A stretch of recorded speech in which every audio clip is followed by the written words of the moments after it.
ইরানে বিধ্বস্ত F-15 যুদ্ধ বিমানের দ্বিতীয় ক্রুকে জীবিত উদ্ধার করেন ইরান থেকে বের করে নিয়ে গেছে যুক্তরাষ্ট্রের স্পেশাল ফোর্সের সেনারা। গত শুক্রবার ইসলামিক বিপ্লবী গার্ড বিমানটি ভূপাতিত করেন।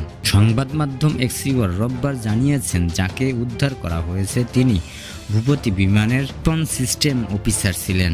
বিমানটি ইরানি সেনারা বিধ্বস্ত করার পর সেটি থেকে বের হয়ে যেতে সমর্থ হন তিনি। ওই সময় আঘাত পায় এই বিমান সেনা, কিন্তু তার হাঁটার শক্তি ছিল। এর আগে বিমানের পাইলটকে উদ্ধার করা হয়। এই বিমান বিধ্বস্তের বিষয়টি যুক্তরাষ্ট্রের কাছে ছিল পুরো দুঃখ স্বপ্নের মতো, কারণ বিমানের পাইলট ও অপর ক্রুকে ধরার জন্য অভিযান শুরু করেছিল বিপ্লবী গার্ড।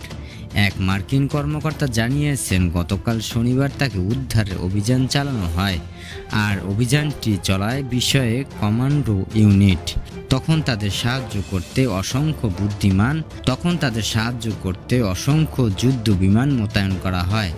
তাকে ধরার জন্য বিপ্লবী গার্ডের সেনারা এগিয়ে আসার সময় তাদের উপর ব্যাপক বোমাবর্ষণ করে মার্কিন বাহিনী। ওই ক্রুকে উদ্ধারের পর সব মার্কিন সেনা ইরান থেকে বের হয়ে গেছে বলে জানিয়েছেন এক্সিও।